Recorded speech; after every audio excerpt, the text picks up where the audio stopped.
الحمدللہ رب العالمین والصلاة والسلام علی خاتم النبیین اما بعد فاعوذ باللہ من الشیطان الرجیم بسم اللہ الرحمن الرحیم. پڑھیے الصلاة والسلام علیک یا رسول اللہ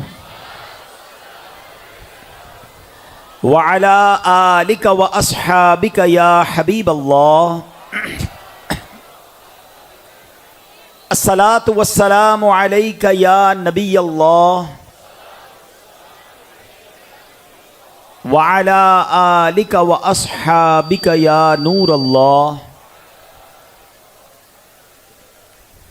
نویت سنت الاعتکاف. پیارے پیارے اسلامی بھائیوں، الحمدللہ عز و جل آج جمعرات ہے اور ہر جمعرات دعوت اسلامی کا ہفتہ وار سنت و بھرا اجتماع دنیا میں ہزاروں مقامات پر ہوتا ہے، اور اسی سلسلے میں آج مرکز الاولیاء لاہور میں سوڈی وال میں محمدی حنفی مسجد حنفیہ مسجد میں ماشاءاللہ عظیم الشان ہفتہ وار اجتماع کا سلسلہ جاری ہے. رب کریم ہم سب کا جمع ہونا اپنی بارگاہ میں قبول فرمائے، آج کی رات کی برکتیں ہم سب کو نصیب فرمائے. الحمدللہ یوں تو مرکز الاولیاء لاہور میں کئی بار بیان کرنے کی مجھے سعادت ملی ہے آپ کے ہفتہ وار اجتماع میں، فیضان مدینہ جوہر ٹاؤن کہنا 9 لاہور میں، اسی طرح پہلے آپ کا وہ اعظم کلاتھ مارکیٹ کے پاس شیراں والا اقصی مسجد ڈیفینس میں بھی میرا خیال ہے مجھے اجتماع میں سعادت ملی ہے. سوڈی وال میں شاید آج پہلی بار ہفتہ وار اجتماع میں مجھے شرکت کا موقع ملا ہے. میں آپ کو یہ بتاؤں کہ میں سوڈی وال کے ایک اجتماع میں آ چکا ہوں اور وہ بڑا تاریخی اجتماع تھا، اور وہ امیر اہل سنت کے ساتھ میری حاضری ہوئی تھی یہاں پر. غالباً اس کو شاید 30 سال آلموسٹ ہو گئے ہوں گے. تو وہ سوڈی وال ہم آئے تھے کراچی سے، مرکز الاولیاء لاہور میں جو واقعہ ہوا تھا اس کے بعد امیر اہل سنت پھر تشریف لائے تھے. آپ کی جرت اور آپ کی بہادری کی بھی کیا بات ہے. تو ان کے ساتھ ہم بھی حاضر ہوئے تھے. اب عمر بڑی چھوٹی سی تھی اس وقت تو، اور آج سوڈی وال میں بیان کرنے کے لیے حاضری ہوئی ہے. میں پہلے تو معذرت خواہ ہوں، آپ کو انتظار کرنا پڑا. اصل میں آج دوپہر میں ہم گجرات میں تھے اور وہاں چیمبر آف کامرس میں نگران شورا کا بیان تھا. تو ویسے میرا آج کوئی جدول نہیں تھا مرکز الاولیاء لاہور میں. میرا ارادہ یہ تھا کہ گجرات سے میں لاہور آؤں گا چپکے سے اور داتا حضور کی بارگاہ میں حاضری دوں گا. لاہور والوں آپ بڑے خوش نصیب ہو، آپ کے پاس داتا صاحب ہیں. آپ یقین کریں بہت بہت محبت ہے مجھے داتا صاحب سے، اور بہت جی چاہتا ہے کہ بار بار ان کے قدموں میں حاضری ہو. تو آج مجھے کراچی جانا تھا، میں اسلام آباد سے بھی جا سکتا تھا، تو میں نے کہا نہیں، پنجاب آئیں اور داتا صاحب کے پاس نہ آئیں تو یہ درست نہیں ہے. تو ویسے بھی شب جمعہ تھی تو مزید لالچ ہوئی کہ جمعرات کی رات تو بھکاریوں کو ویسے بھی مل جاتی ہے، جھولی ویسے بھی بھر دی جاتی ہے. تو میں نے کہا چلیں قدموں میں حاضری دوں گا. تو یافور بھائی کو پتہ چل گیا، حاجی یافور صاحب حاجی یافور ہیں. انہوں نے کہا آپ لاہور جا رہے ہیں؟ میں نے کہا ہاں. تو کہا آپ اجتماع میں بیان نہیں کریں گے؟ میں نے کہا دیکھیں میں لیٹ ہو جاؤں گا، کیونکہ مجھے یہ پتا تھا کہ آپ کا جو جوہر ٹاؤن کا اجتماع ہے وہ مغرب کے بعد ہوتا ہے. تو میں نے کہا میں جب چیمبر آف کامرس سے فارغ ہو کے لاہور جاؤں گا تو آپ کا تو اجتماع ختم ہو گیا ہوگا. تو حاجی یافور صاحب نے پکڑ لیا مجھے، کہا نہیں ہمارا ایک اجتماع عشاء کے بعد بھی ہوتا ہے، وہ سوڈی وال میں ہوتا ہے. تو میں نے کہا اچھا تو کب ہوتا ہے؟ انہوں نے کہا آپ کا بیان 9:30 بجے ہوگا. میں نے کہا میں 9:30 سے دیر ہو گئی، کام دیر میں بھی انتظار کر لیں گے، آپ نے بیان ضرور کرنا ہے. تو میں نے کہا اچھا اب میرے پاس، وہ کہتے ہیں کوئی راستہ ہی نہیں چھوڑا انہوں نے. تو میں نے کہا ٹھیک ہے پھر میں انشاءاللہ حاضر ہو جاؤں گا. اللہ ہمارے افضل بھائی کو بھی سلامت رکھے، آپ سب کو خوش رکھے. تو میں دراصل تھوڑی دیر کے لیے حاضری دینے کے لیے آیا ہوں، اور اب کھڑے کھڑے تھک جائیں گے نا، کافی اسلام پہ کھڑے ہیں، میرا خیال ہے آپ بیٹھ جائیں گے تو بیان پراپر سن سکیں گے، اور پھر انشاءاللہ ذکر بھی ہونا ہے، دعا بھی ہونی ہے. آج تو مانگنے کی رات ہے، کہتے ہیں نا جمعرات بھری مراد. تو مانگیں گے مل کر انشاءاللہ. داتا کے شہر میں بیٹھے ہیں تو انشاءاللہ ضرور کرم ہوگا، سب کی جھولیاں بھری جائیں گی انشاءاللہ. درود پاک پڑھنے کے بے شمار فضائل و برکات ہیں. سرکار دو عالم نور مجسم صلی اللہ تعالی علیہ وسلم کا فرمان عالی شان ہے، جس کا مضمون ہے کہ جو کوئی شخص مجھ پر ایک بار درود پاک پڑھتا ہے، اللہ کریم اس پر اپنی 10 رحمتیں نازل فرماتا ہے، اس کے 10 گناہوں کو مٹا دیتا ہے اور اس کے 10 درجات کو بلند فرماتا ہے. ایک روایت کے مطابق کہ ایک درود پاک پڑھیں تو 10 نیکیاں ملتی ہیں، 10 گناہ معاف ہوتے ہیں، 10 درجے بلند ہوتے ہیں. اچھا بظاہر یہ حدیث ہم نے شاید بچپن سے اب تک کئی بار سنی ہوگی، لیکن اس حدیث کا اگر ایک پس منظر سمجھیں کہ اس کا کتنا بڑا فائدہ ہے، اس کو اس طرح سمجھیں کہ کاروباری لوگ یہاں بیٹھے ہوں گے, کاروباری لوگ اپنی بیلنس شیٹ بناتے ہیں. بیلنس شیٹ کس طرح بنتی ہے کہ میں نے کتنے پیسے لوگوں سے لینے ہیں, کتنے دینے ہیں, اور میرے پاس اپنے کتنے ہیں. اس بیلنس شیٹ کے ذریعے انسان کو اپنی کیپٹل پتہ چل جاتا ہے, اپنا سرمایہ پتہ چل جاتا ہے کہ میں کہاں کھڑا ہوں. اسی پہ پھر زکوٰۃ بھی کیلکولیٹ بندہ کرتا ہے. مگر اگر کبھی کوئی بندہ اپنی بیلنس شیٹ بنائے اور اس کی بیلنس شیٹ آؤٹ ہو جائے کہ اس نے لوگوں سے لینے تو کم ہو دینے زیادہ ہوں, تو پھر ہم کیا کہتے ہیں, یار یہ تو بندہ فیل ہو گیا, برباد ہو گیا, بینکرپٹ ہو گیا. مگر دنیا میں کسی کی بیلنس شیٹ آؤٹ ہو جائے نا تو دیر از اے وے, دیر از اے سولوشن, کوئی نہ کوئی حل نکل سکتا ہے. کسی سے قرض لے لے, کوئی مدد کر دے تو بندے کی بیلنس شیٹ بیلنس ہو جاتی ہے.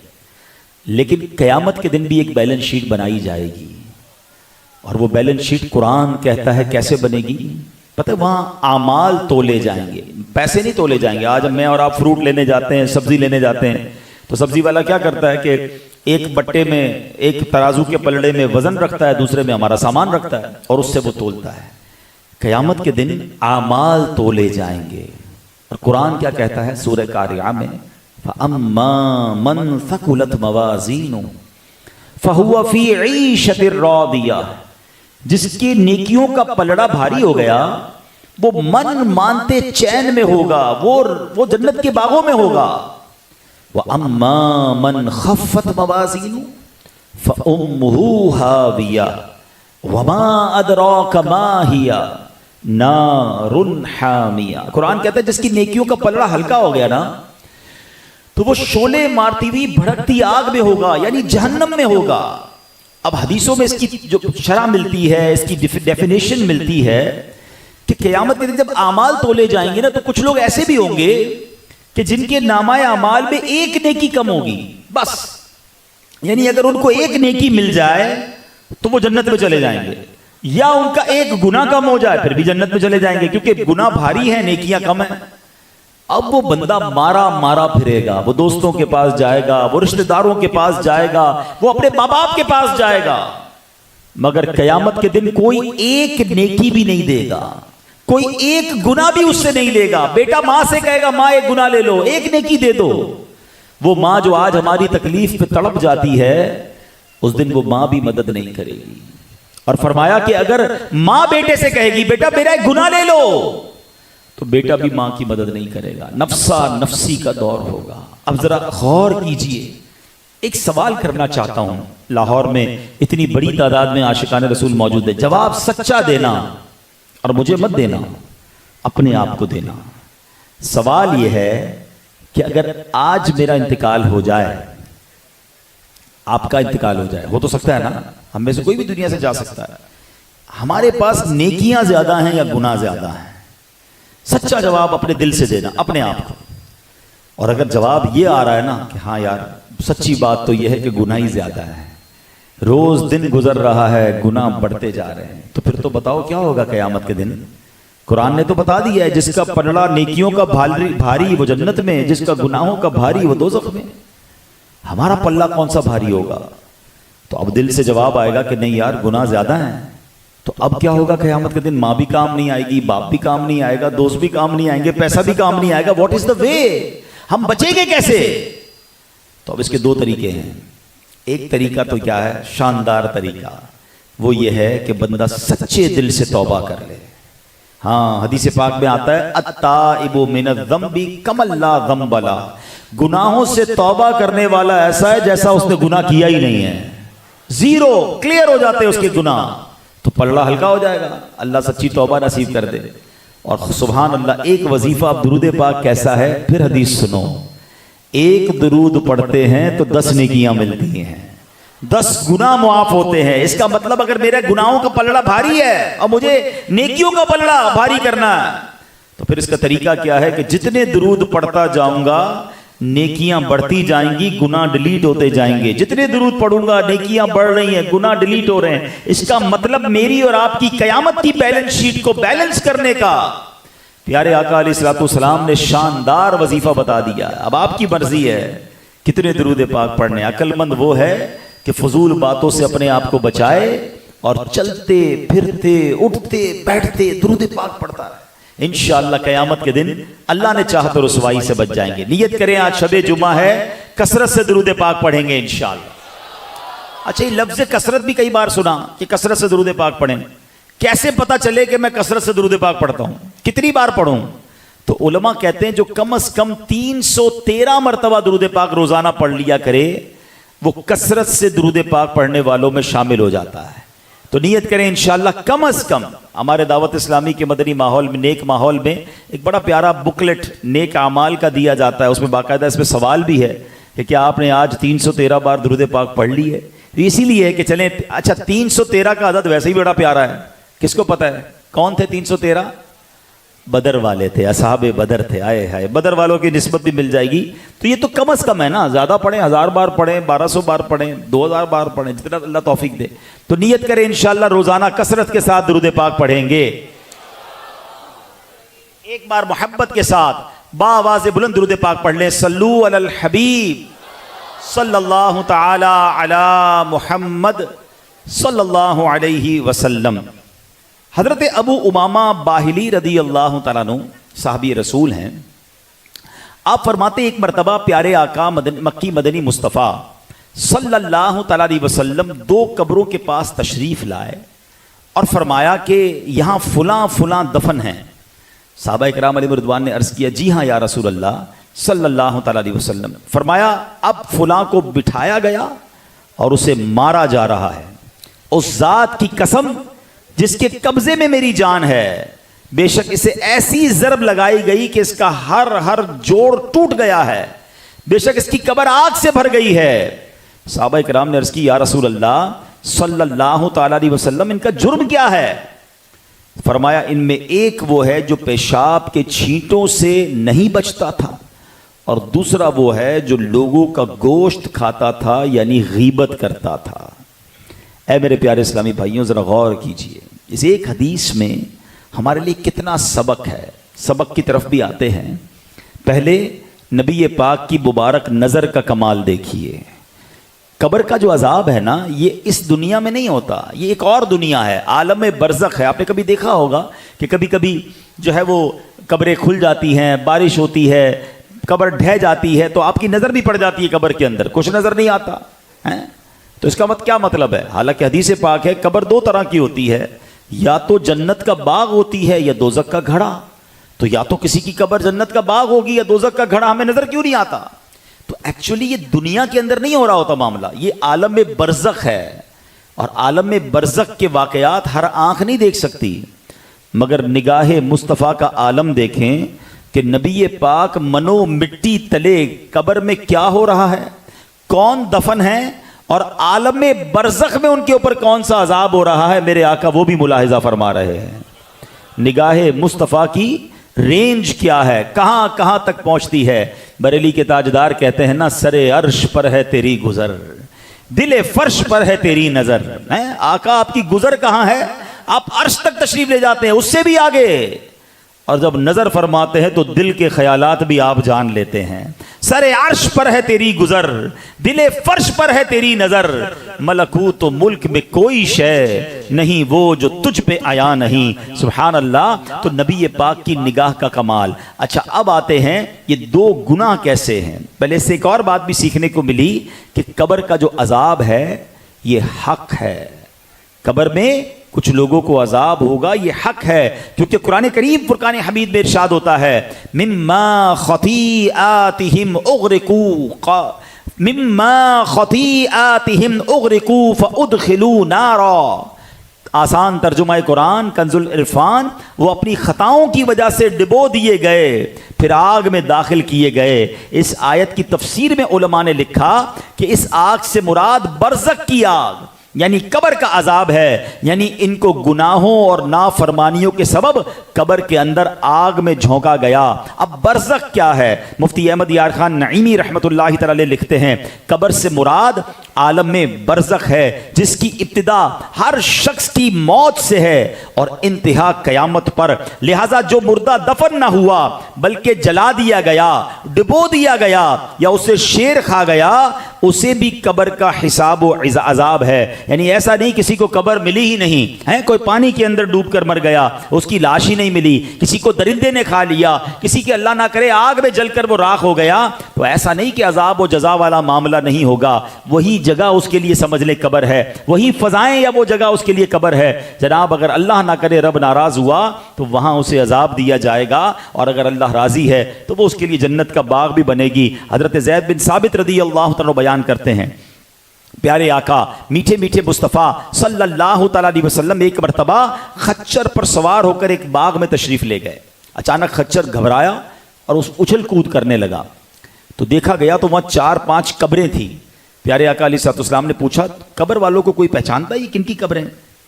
تو عرض کی گئی یا رسول اللہ میں پہچانتا ہوں. ایک شخص نے کہا, فرمایا یہ کب مرے؟ عرض کیا حضور شرک و کفر کی حالت میں مرے تھے. اس پر نبی پاک علیہ السلام نے فرمایا بے شک یہ امت اپنی قبروں میں آزمائی جائے گی. اگر یہ خوف نہ ہوتا کہ تم مردے دفنانا چھوڑ دو گے تو میں اللہ پاک سے دعا کرتا کہ یہ جو عذاب قبر میں سن رہا ہوں وہ تمہیں بھی سنا دے. نبی پاک وہ عذاب کی آوازیں بھی سن رہے تھے. ہم اللہ سے دعا کرتے ہیں رب کریم ہمیں قبر کے عذاب سے محفوظ فرمائے.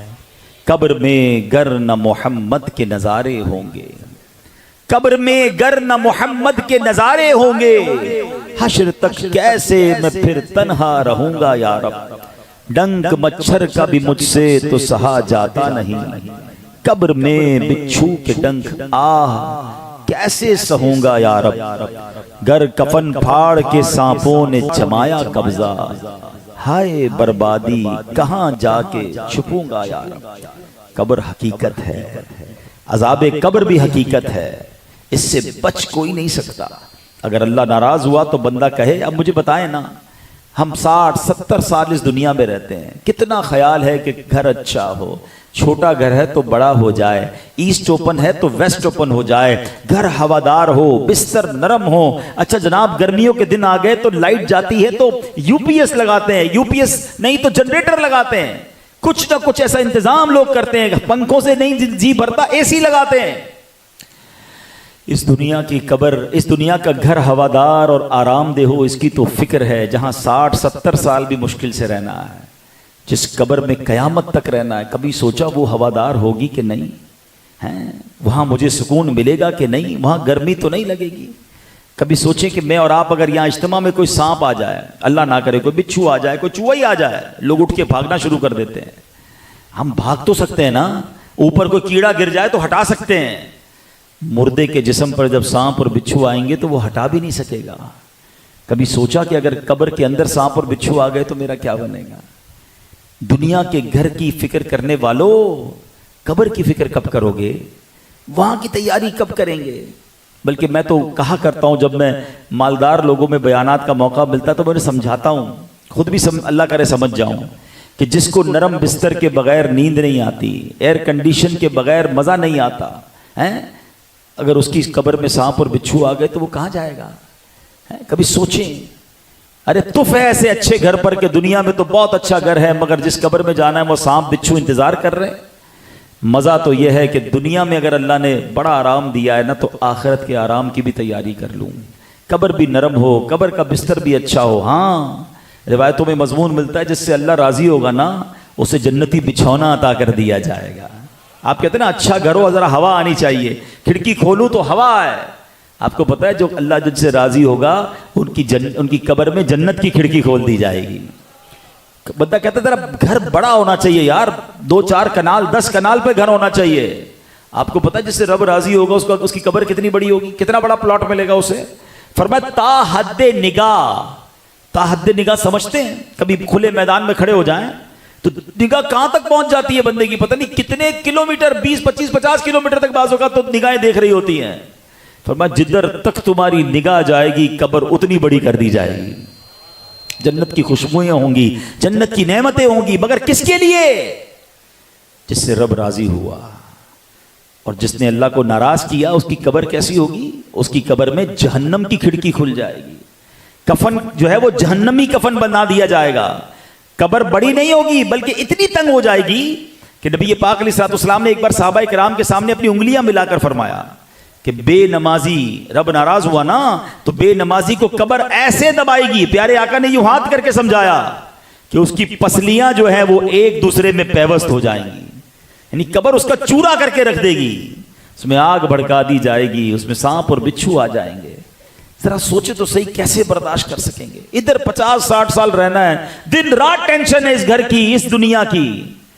قبر کے بارے میں کیوں نہیں سوچتے؟ اچھا قبر میں کبھی بھی جا سکتے ہیں نا, ایسا تو نہیں ہے کہ ہمیں کوئی میسج آئے گا, کوئی الارم بجے گا. آج کل موبائل کمپنیاں میسج کرتی ہیں نا, آپ کا ڈیٹا ختم ہونے والا ہے, جناب ذرا پیسے ڈلوا لیں ورنہ آپ کا 80% تو یوز ہو گیا ہے, آج 90% یوز ہو گیا ہے, کل بند ہو جائے گا. بندہ کہتا ہے ذرا جلدی سے تھوڑے پیسے ڈلواؤ ورنہ موبائل بند ہو جائے گا, ڈیٹا بند ہو جائے گا. زندگی کا کوئی میسج نہیں آئے گا کہ جناب 90% یوز ہو گئی ہے, 10% رہ گئی ہے, توبہ کر لیں. اب 3 دن رہ گئے حضرت قبر میں جانے کے لیے, اب توبہ کر لیں. آج آخری دن ہے, آج رات آپ نے قبر میں گزارنی ہے, آج تو توبہ کر لو. کسی کو پتہ بھی نہیں ہوتا ہے, صبح گھر سے نکلتا ہے, رات جنازہ آتا ہے. کیوں احساس نہیں ہوتا؟ کیوں تیاری نہیں کرتے؟ تیاری کا ایکسٹرا موقع نہیں ملے گا. ٹرائی ٹو انڈرسٹینڈ, میری بات سمجھیے. مجھے آج تیاری کرنی ہوگی اور ابھی سے کرنی ہوگی. ایسا نہیں ہوگا کہ مجھے کوئی ایکسٹرا ٹائم ملے گا کہ جناب اب زندگی گزار لی, ہن مرن دی تیاری کرو, ہن قبر دی تیاری کرو. ایسا نہیں ہونا. اسی لائف میں مجھے تیار رہنا ہے. عقل مند پتہ ہے کون ہے؟ جو روز مرنے کے لیے تیار ہو. ہاں آج بھی تیار ہوں کہ قبر میں جاؤں گا تو الحمدللہ میری قبر جو ہے وہ انشاءاللہ جنت کے باغوں میں سے باغ بنے گی. ایسی زندگی گزارنی ہے کہ قبر میں جاؤں گا, میرے آقا کا جب دیدار ہوگا تو رسول خدا علیہ الصلوۃ والسلام مجھ سے راضی ہو کر ملیں گے, ناراض نہیں ہوں گے. کیونکہ چہرہ سنتوں والا ہے, لباس سنتوں والا ہے, کردار سنتوں والا ہے. ارے زندگی سنتوں کی خدمت میں گزاری ہے. مجھے تو انتظار ہے کہ قبر میں جاؤں اور نبی پاک کا دیدار کرنا ہے. ڈرے وہ جس کو قبر میں کیڑے پڑنے ہیں نا. خود سوچئے میری لائف کیسی گزر رہی ہے. اگر یہ زندگی کا یہ انداز ہو کہ میں تو قبر میں جاؤں, انتظار ہی موت کا اس لیے کر رہا ہوں, جان دے دو وعدہ دیدار پر. اعلیٰ حضرت کہتے ہیں نا, جان دے دو وعدہ دیدار پر, نقد اپنا دام ہو ہی جائے گا. آقا کا دیدار ہونا ہے تو پھر جان بھی قربان ہے نا. مگر دیدار کے وقت نبی پاک راضی بھی ہوں گے کہ نہیں؟ کیسی زندگی گزار کے آیا ہے یہ سوچئے. عاشق رسول تو قبر میں جائے گا تو کیا کہتے ہیں شاعر؟ قبر میں سرکار آئیں تو میں قدموں پر گروں, گر فرشتے بھی اٹھائیں تو میں ان سے یوں کہوں, اب تو پائے ناز سے میں اے فرشتوں کی اٹھوں. ارے مر کے پہنچا ہوں یہاں اس دل ربا کے واسطے.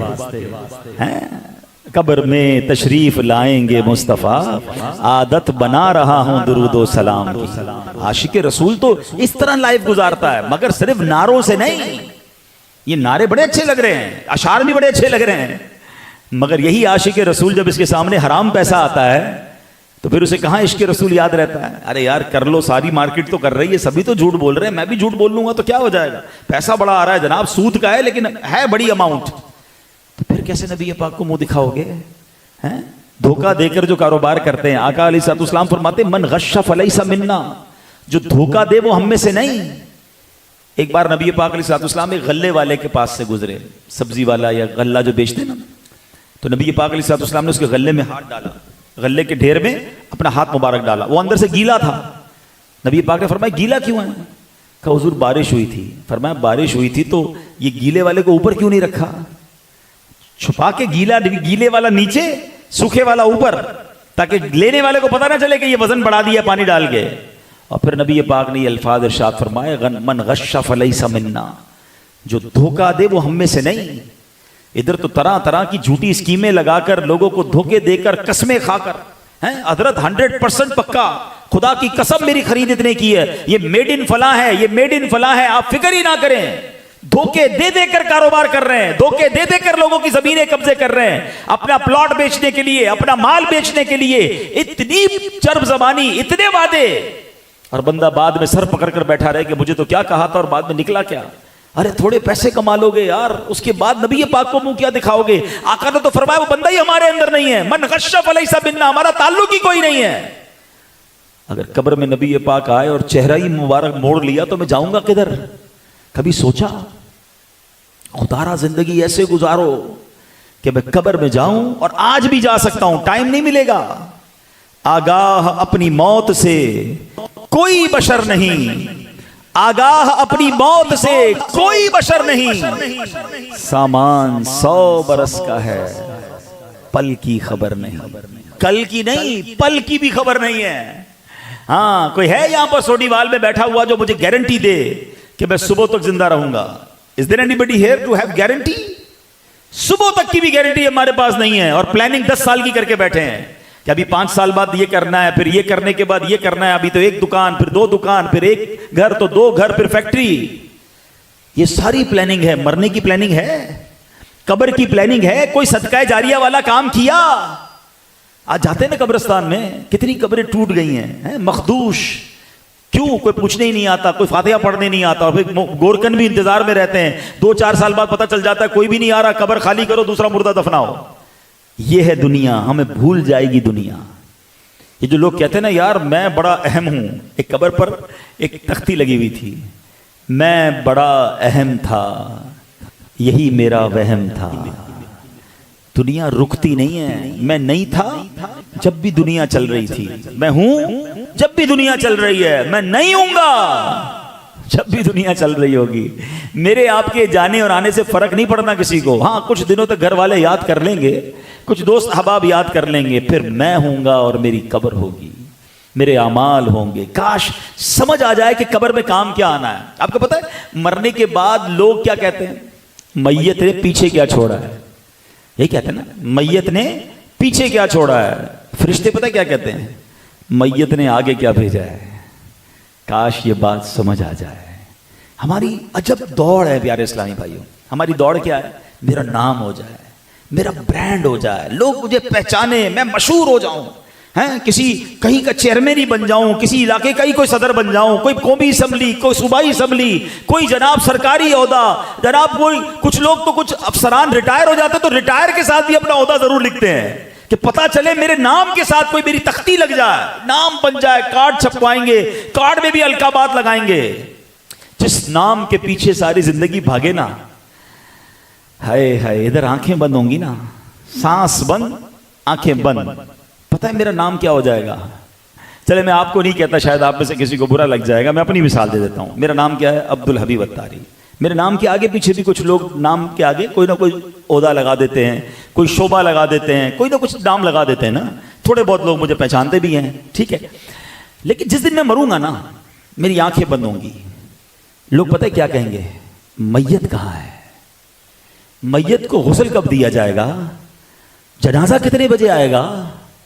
ارے بھائی میرا نام تو عبدالحبیب تھا، میرا نام لو نا، ساری زندگی نام تھا، نام کے چرچے تھے، نام کو لوگ پکارتے تھے، میرا شوق تھا میرا نام لیا جائے۔ میں ان لوگوں کو کہہ رہا ہوں جن کو شوق بن گیا ہے کہ جناب چرچے ہونے چاہیے، ادھر آنکھیں بند ہوئی، وہ نام وہ عہدہ سب چھن جائے گا، لوگ کہیں گے میت کب آ رہی ہے؟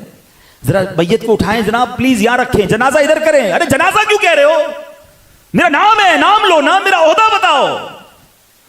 یہ ہے میرے اور آپ کے نام کی حیثیت، جس نام کے پیچھے پاگل ہوئے وہ لوگ ہیں۔ سوشل میڈیا اکاؤنٹ بنانا ہے، یوٹیوب چینل بنانا ہے، مجھے اپنا اکاؤنٹ ٹک ٹاک پہ بنانا ہے، میں نے جناب ویڈیوز لگانی ہے، میں نے پوڈ کاسٹ کرنے ہیں، میں نے کسی کی پگڑی اچھالنی ہے۔ اب تو دنیا میں لوگ کہتے ہیں پازیٹیو بات تو وائرل ہوتی نہیں، کوئی الٹی بات کرنی ہے، کسی کے خلاف بات کرنی ہے تاکہ لوگ دیکھیں میں بول کیا رہا ہوں، چاہے صحیح کہہ رہا ہوں، چاہے غلط کہہ رہا ہوں، چاہے بہتان لگا رہا ہوں، چاہے غیبت کر رہا ہوں، ویوز چاہیے، پاپولر ہونا ہے۔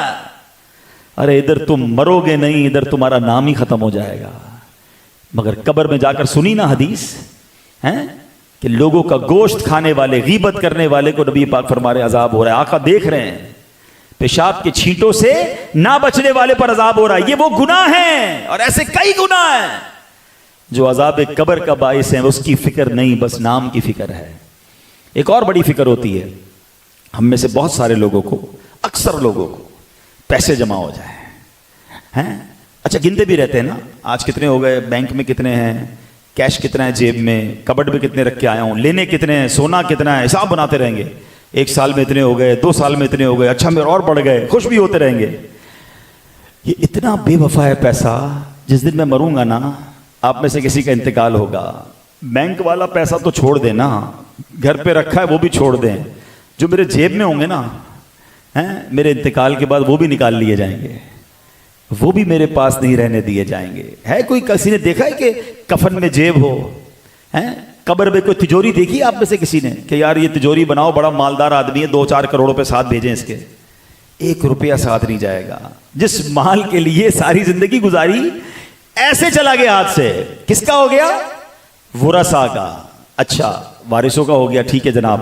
آپ کو پتہ ہے مرنے کے بعد اگر کسی شخص کے ایصال ثواب کے لیے کچھ اجتماع کرنا ہے, کوئی لنگر کھلانا ہے, کوئی مسجد مدرسہ بنانا ہے, بندہ کہے چلو یار اتنے کروڑ روپے چھوڑ کے گیا, اس کے مرنے کے بعد یہ کام تو کر لو, وہ بھی نہیں کیا جا سکے گا, کیونکہ اب یہ مال میت کا نہیں بلکہ ورثاء کا ہو گیا ہے. جب تک وارث اجازت نہیں دیں گے جب تک اس کے اپنے ایصال ثواب کے لیے بھی خرچ نہیں کیا جا سکے گا. میرے پیسے میں نے کمائے اور میرے مرنے کے بعد میرے لیے خرچ نہیں کیے جا سکتے.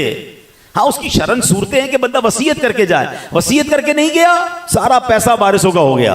اور ہم جانتے ہیں ہمارا کام ہی یہی ہے, مرنے کے بعد کئی لوگوں کے گھر پہ جاتے ہیں, دعا کرنے جاتے ہیں. میں اربوں پتی لوگوں کے گھر گیا, بچوں کو کہا یار ابو اتنے پیسے چھوڑ گئے ہیں, ابو کے نام پر کوئی مسجد بنا دو, کوئی مدرسہ بنا دو, کوئی کنواں کھدوا دو, کوئی صدقہ جاریہ کا کام, تاکہ قبر میں ابو کو ثواب ملتا رہے.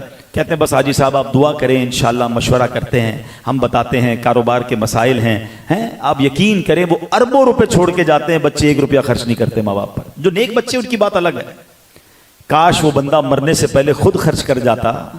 سوچئے اتنا بے وفا ہے یہ پیسہ, میں کیوں اس پیسے کو جمع کرنے کے چکر میں, سیٹھ جی کو فکر تھی ایک ایک کے 10 کیجئے, موت آپ پہنچی کہ حضرت جان واپس کیجئے. ادھر پیسے گنتا رہا اور قبر میں گیا تو سب پیچھے رہ گئے. یہاں میں ایک اور اپنی زندگی کا تجربہ آپ سے شیئر کرنا چاہتا ہوں. مجھے ایک بات بتائیں, جتنے بھی میرے بھائی یہاں بیٹھے ہیں, آپ اپنی زندگی میں جتنے پیسے کماتے ہیں اپنی ذات پر کتنے خرچ کرتے ہیں؟ یہاں کروڑ پتی بھی مجھے نظر آ رہے ہیں, ماشاءاللہ پیسے والے بھی لوگ نظر آ رہے ہیں, نارمل کمانے والے بھی نظر آ رہے ہیں. میں سب سے ایک سوال کرنا چاہتا ہوں, کبھی چیک کیجئے گا کہ جتنے پیسے میں زندگی میں کمائے میں نے اپنی ذات پر, پرسنل اپنی باڈی پر, اپنی ذات پر کتنے خرچ کیے؟ مشکل سے 5%, مشکل سے. ورنہ کدھر خرچ کیے؟ بچوں پہ کیے, بیوی پہ کیے, خاندان والوں پہ کیے, دوستوں پہ کیے, یا بقیہ چھوڑ کر مر جاتا ہے انسان. اپنی ذات پر خرچ کتنے کرتا ہے؟ 5. 100 میں 5, ایسا ہی ہے. اچھا 100 کمائے, 5 خرچ کیے, جواب کتنے کا دینا ہے؟ پورے 100 کا. اور حرام کے کمائے تو مار کتنے کی پڑنی ہے؟ پورے 100 کی. بچے موج کریں, فیملی موج کرے, مزے وہ کرے, مار میں کھاؤں, حالانکہ میں نے خرچ اپنے پر 5 کرنے. تو بے وقوفی نہیں ہے کہ 100 حرام کے کیوں کماؤں؟ جتنے کماؤں حلال کے کماؤں, جب میں نے اپنی ذات پر تھوڑے ہی خرچ کرنے ہیں. اور جواب سب کا میں دوں, وہ تو بچے قیامت کے دن کھڑے ہو جائیں گے اللہ کی بارگاہ میں, یا اللہ ہمیں کیا پتا ابا حرام کماتا تھا, حساب اسی سے لے لے, یہ تو ہمیں حرام کھلاتا تھا, ہم کھاتے تھے. کاش یہ بات سمجھ آ جائے حرام روزی کمانے والوں کو کہ میں نے حرام نہیں کمانا, کیونکہ خرچ میں نے تھوڑے ہی کرنے, مار پوری کی پڑنی ہے. عقل مند وہ ہے کہ جتنا کمائے وہ حلال کا کمائے. اللہ حلال تھوڑے میں بھی تمہیں بہت برکت دے دے گا, ورنہ قبر میں بہت بھاری پڑ جائے گا. اور خدارا میرے پیارے اسلامی بھائیوں, لیٹس پلان فار ڈیتھ. مرنے کی تیاری کرو. آج لوگ جینے کی تیاری کرتے ہیں نا, تیاری مرنے کی کرنی ہے. زندگی تو جب تک ہے اللہ نے روزی دے دینی ہے. اللہ نے رزق کا وعدہ کیا ہے, مغفرت کا وعدہ نہیں کیا. آج بہت سارے لوگ ٹینشن میں, کاروبار نہیں چل رہا, نوکری نہیں چل رہی, آگے بچوں کا کیا ہوگا, ارے جناب ان کی شادی ہوگی کیسے, کیسے معاملات ہوں گے, مارکیٹ اوپر جائے گی کہ ڈاؤن ہوگی, اسی ٹینشن میں. مجھے تو یاد نہیں پڑتا کوئی بندہ آ کے ملا ہو, حضرت کیا آج اس لیے نیند نہیں آئی کہ قبر میں جاؤں گا تو اللہ راضی ہوگا یا ناراض ہوگا, بخشا جاؤں گا کہ نہیں بخشا جاؤں گا. ایسے تو ہزاروں لوگ ملتے کہتے دعا کرتے کاروبار بڑا ڈاؤن ہے. رزق کا رب نے وعدہ کیا ہے, بخشش کا وعدہ نہیں کیا. پلیز قبر کی تیاری کیجیے. اور میں آج آپ کو جو روایتیں سنا رہا ہوں کہ قبر کا عذاب حق ہے, میں نے قرآن کی آیت بتائی. زندگی ایسی گزارنا کہ قبر روشن ہو جائے, ایسی مت گزارنا کہ قبر تاریک ہو جائے. اے میرے پیارے اسلامی بھائیوں, آگے جو آپ نے دو باتیں سنی نا کہ جو بڑے بڑے گناہ ہیں, ان میں سے ایک گناہ کیا سنا کہ پیشاب کے چھینٹوں سے وہ بندہ نہیں بچتا تھا. اب ذرا آپ غور کیجئے, آج ایسا برا حال ہے, پاکی ناپاکی کی کوئی عادت ہی نہیں ہے. اول تو لوگ نماز کم پڑھتے ہیں, پڑھیں تو جناب پھر اس کے بعد ان کو ان تمام چیزوں کا احساس ہی نہیں ہوتا. اب تو کھڑے ہو کے پیشاب کرنے کا بڑا رواج بڑھ گیا ہے. یہ اتنا شدید عذاب ہے کہ اس کی وجہ سے قبر میں بندے کو عذاب دیا جاتا ہے. بلکہ میں ایک روایت پڑھ رہا تھا, اللہ اکبر, ذرا غور سے سنیے گا کہ 3 قسم, یعنی جو عذاب قبر ہے نا اس کو 3 اگر حصوں میں بانٹ دیں تو وہ 3 حصے کیا ہیں؟ اللہ اکبر. اس قدر خطرناک روایت تھی کہ حدیث پاک میں آتا ہے کہ عذاب قبر کا 1/3 حصہ وہ پیشاب کے چھینٹوں سے نہ بچنے والے کا ہے. یعنی 1/3 عذاب قبر اسی وجہ سے ہوتا ہے. 1/3 بتایا وہ کس وجہ سے ہے؟ فرمایا وہ غیبت کرنے والوں کے لیے ہے. کاش یہ بات سمجھ آ جائے کہ یہ کتنے بڑے گناہ ہیں, لیکن ان دونوں گناہوں میں لوگ بڑے مبتلا ہیں. احساس ہی نہیں ہے, کسی کا مذاق اڑا رہے ہوں گے, کسی کی برائی کر رہے ہوں گے. غیبت تو لوگ اتنا آسانی سے کرتے ہیں, پھر کہو بھائی غیبت مت کرو, کہتے ہیں میں سچ تو کہہ رہا ہوں. آج میں آپ کو ایک اور عجیب بات بتا دوں اور کلیئرفائی کر دوں. غیبت جھوٹ نہیں ہوتی ہے, غیبت سچی ہوتی ہے. یعنی یہ وہ سچ ہے جو حرام ہے. یعنی ہر سچ بولنا حلال نہیں ہے. یعنی کسی شخص کا رنگ کالا ہے اور آپ اس کے پیٹھ پیچھے برائی کر رہے ہیں کہ وہ کالا ہے, تو آپ تو سچ کہہ رہے ہیں. یہ حرام, جہنم میں لے جانے والا کام, کیونکہ اس کو سامنے کہو گے تو برا لگے گا نا. اس کی پیٹھ پیچھے برائی کر رہے ہیں آپ, ہیں وہ بڑا غریب ہے, اس کی گاڑی خراب ہے, اس کا مزاج اچھا نہیں ہے, اس کو تو صحیح بولنا نہیں آتا, وہ دکھتا اچھا نہیں ہے, واٹ ایور جو بھی آپ بات کر رہے ہیں, بے شک وہ سچ ہے. اچھا وہ سچ ہے تو غیبت ہے, جھوٹ ہے تو اس سے بھی بڑا گناہ ہے, بہتان ہے.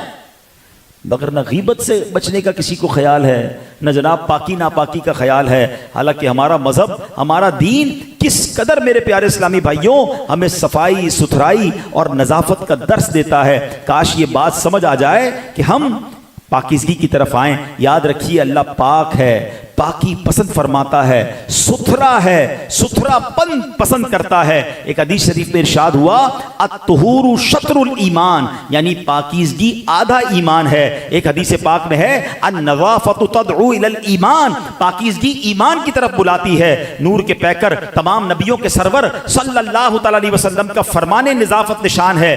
بنی الدین علی النظافہ, یعنی دین کی بنیاد طہارت پر ہے. اللہ اکبر. جتنی طہارت, جتنی صفائی, جتنی برکتیں اسلام ہمیں صفائی کے بارے میں بتاتا ہے وہ کوئی اور دین نہیں بتاتا. اب یہاں میں ایک اور بات بھی کرتا چلوں. ینگسٹر بیٹھے ہیں جناب, لوگ بڑی باتیں کرتے ہیں کہ فلاں ملک میں جاؤ بڑی صفائی ہے, فلاں ملک میں جاؤ کتنا کلین ہے, وہاں جناب گندگی نہیں ہوتی ہے. اللہ اکبر. دوسرے لوگوں کی باتیں دیکھ کر انسپائر ہونے والوں, متاثر ہونے والوں, یہ ہمارے دین میں موجود ہے. ہمارے نبی پاک علیہ الصلوۃ والسلام سے زیادہ صفائی پر کس نے کلام کیا ہے؟ ارے آج بھی وہ قومیں جو پرفیوم میں مہکی نظر آتی ہیں, ارے آج بھی وہ پاک نہیں ہوتے ہیں. آج بھی ان کے بہت سارے معاملات ایسے ہیں جیسے گندگی والے معاملات ہیں. مگر اسلام تو اوپر سے لے کر نیچے تک پاک و صاف ہمیں رکھتا ہے. ہمیں نظافت کا حکم دیا جا رہا ہے. صفائی نصف ایمان ہے. مگر کاش ہم اسلام کی تعلیمات کو پڑھتے تو پھر کسی اور قوم سے متاثر نہ ہوتے. آج بھی اگر ہم شریعت کے اصولوں پر عمل کر لیں تو سب سے زیادہ ترقی یافتہ اور سب سے زیادہ جس کو کہیں کہ قانون پسند اور صفائی پسند قوم, وہ اس مسلمان ہو سکتے ہیں. مگر مسئلہ یہ ہے درس قرآن اگر ہم نے نہ بھلایا ہوتا, درس قرآن اگر ہم نے نہ بھلایا ہوتا, یہ زمانہ نہ زمانے نے دکھایا ہوتا. ہم دوسروں کو دیکھ کر جناب انسپائر اور متاثر ہوتے ہیں, ہماری شریعت کو پڑھتے نہیں. یہ ساری باتیں ہماری شریعت میں موجود ہیں. میرے آقا تو کیسے ستھرے, میرے آقا کیسے صاف ہیں. بریلی کے تاجدار سے پوچھو, وہ آپ کہتے ہیں, فرماتے میل سے کس درجے ستھرا ہے وہ پتلا نور کا, میل سے کس درجے ستھرا ہے وہ پتلا نور کا, ہے گلے میں آج تک کورا ہی کرتا نور کا. میرے آقا کے دل اقدس کی صفائی کا عالم تو یہ ہے کہ اعلیٰ حضرت تو التجا کرتے ہیں کہ آقا تو جو چاہے تو ابھی میل میرے دل کے دھلیں.